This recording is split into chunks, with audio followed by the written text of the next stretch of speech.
a seemingly difficult but an easy question. Given that x plus 1 upon x is equal to 1 and we have to find x raised to 7 plus 1 upon x raised to 7. So, first of all, you should try it on your own, but let's see the method, of course. So, first of all, we will expand this as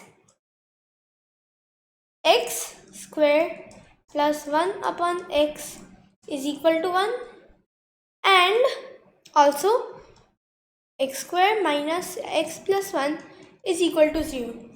Now we get a quadratic equation wherein a, b and c are equal to as a is equal to 1, b is equal to minus 1 and c is equal to 1 again. So now we will find the quadratic equation, which is minus b plus minus root of b square minus 4ac upon 2a. So we will substitute the values as b is minus 1. So minus of minus 1 plus minus root of minus 1 square minus 4 into 1 into 1. This comes in the bracket, in the root, and divided by 2a. Now when we simplify this, we get 1 plus minus root 1 minus 4 upon 2, which is equal to 1 plus minus root of minus 3 upon 2. So, did you note one interesting thing? Yes, you are right. Root of minus 3 can be expressed as a combination of root of 3 and a root of minus 1. So, do you know what is the root of minus 1? Yes, you are right. Root of minus 1 can be described as an imaginary number, that is iota. It is neither real nor natural, nor either an integer.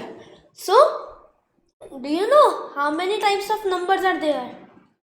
Yes, they can be broadly classified into real numbers and imaginary numbers.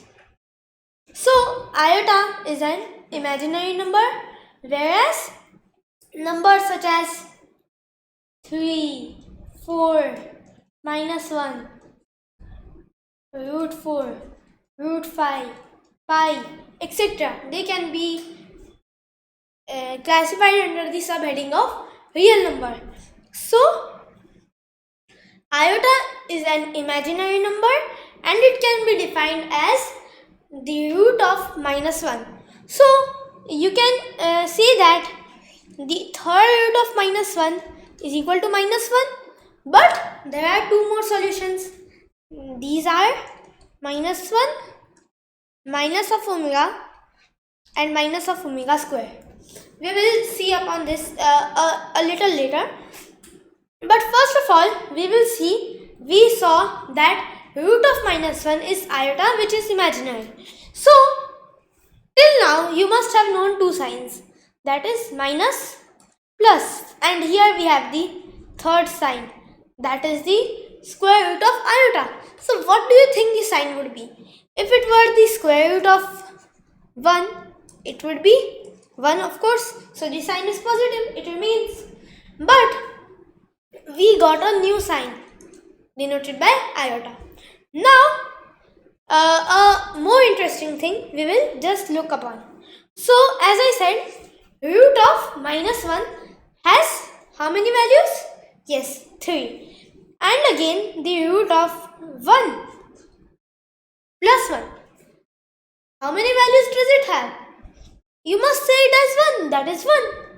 1 cube is 1, so cube root of 1 is again 1. Yeah, but there are two more hidden values. If I have a quadratic equation that has the highest power of 2, then yes, you are correct. It has two solutions. But in the case of the third power, it must have three solutions. So the solutions are 1 omega and omega square. Now let's look upon a interesting property of omega. X cube is equal to 1. Therefore, x cube minus 1 is equal to 0. And x cube minus 1 cube, that is the same, is also equal to 0. It can be written as x minus 1 into, guess what? Yes, x square minus ab, that is minus x plus 1. So it can be written in this form, that is x cube minus 1 cube. So x cube minus 1, which is equal to 0. So it has 3 solutions. What are these? First is x is equal to 1. Then the other 2 solutions, we are not solving it right now, but as it will take time, so I am just writing it now. That is minus 1 plus minus root of 1 minus 4 again, as we did there. So minus 3 upon 2. That is the value of omega. Now one interesting property to note is that omega equals minus 1 plus minus root of minus 3 by 2, and omega square is also equals the same. For example, if I take the sign of plus here, that is I remove the minus sign, and so minus 1 plus root of minus 3 by 2. Now when I square this whole term, what do I get?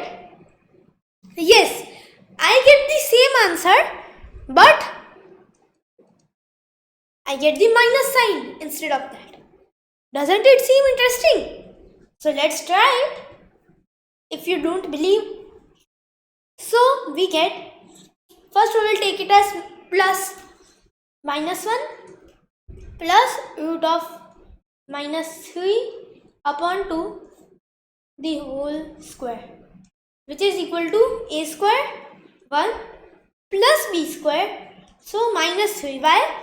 Because root of minus 3 root cancels, so we get plus bracket minus 3, we expand this, minus 2ab, so we get minus 2 of a into b, 2 into a into b.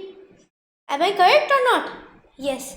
So we get 1 minus 3 and a, that is minus 1, and b.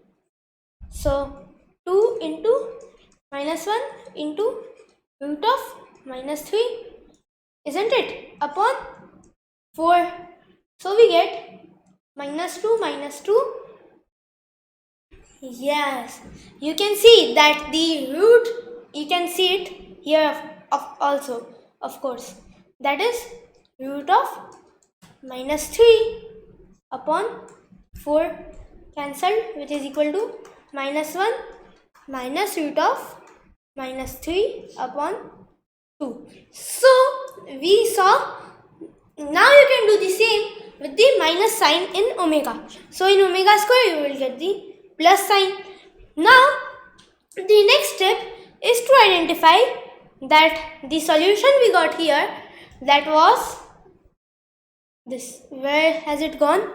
Yeah, here.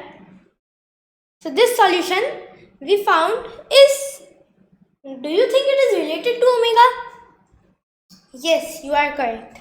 So you can say that 1 minus root of minus 3 upon 2 the whole multiplied by minus 1 is omega. And here we have a very interesting phenomena.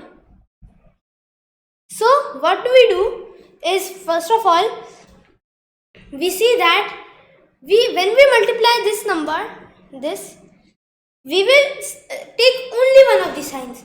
The other, when we take the other sign, the result would be same or not? No, it will not be same.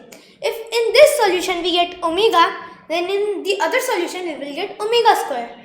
So what should we do? Correct. We will do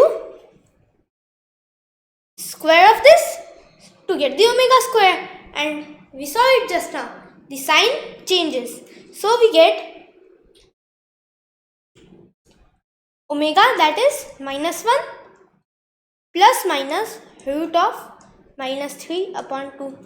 But as we saw, we are only going to take one root, and that is multiplied by minus 1 as we saw here. So we are going to take the root of minus 1 plus root of, so we are going to take this minus sign, not the plus. So we cancel the plus sign and we get minus 1 of into minus 1 minus root of minus 3 upon 2. And we have to raise this whole to the 7th power. Isn't it so large?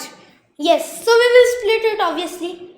That is minus 1 raised to 7 into omega, that is denoted by a sign just like W, raised to 7. So omega raised to 3 we already know is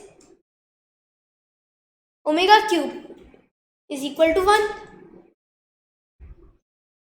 But here from this we get it as minus 1. Therefore omega cube is equal to minus 1, and therefore omega raised to 6 is equal to plus 1. Therefore omega raised to 7 is equal to omega, which is equal to minus 1 minus root of minus 3 upon 2. Isn't it easy? Yes. Now minus 1 raised to 7 is equal to minus 1. So we again multiply this by minus 1 and we get the result 1 plus root of minus 3 upon 2, that is x raised to 7. Now the question asks x raised to 7 plus 1 by x raised to 7. So what should we do now? So here you can see the like the answer, of course. So what we do is, till here it was easy. Now what we do is x raised to 7 plus 1 by x raised to 7. So first x raised to 7 we calculated, that is equal to minus of omega. Let's revise one more. Omega is equal to minus 1 plus minus root of minus 3 upon 2, and omega square is equal to minus 1 plus minus root of minus 3 by 2. If in omega the sign is taken as plus, then here we get the sign as minus, and the inverse is also applied. So here we have taken the minus sign. Therefore minus 1 minus root of minus 3 by 2 is equal to x. So we get three values, that are 1, omega, and omega square. But wait, we forgot the minus sign. So minus 1 minus omega and minus square, minus omega square. Wasn't it easy? So the solutions for this equation are minus 1 minus of omega and minus of omega square, that are minus 1 plus minus root of minus 3 upon 2 and minus 1 plus minus root of minus 3 upon 2, wherein if in omega plus is taken, in omega square minus is taken. Thank you. Wasn't it interesting?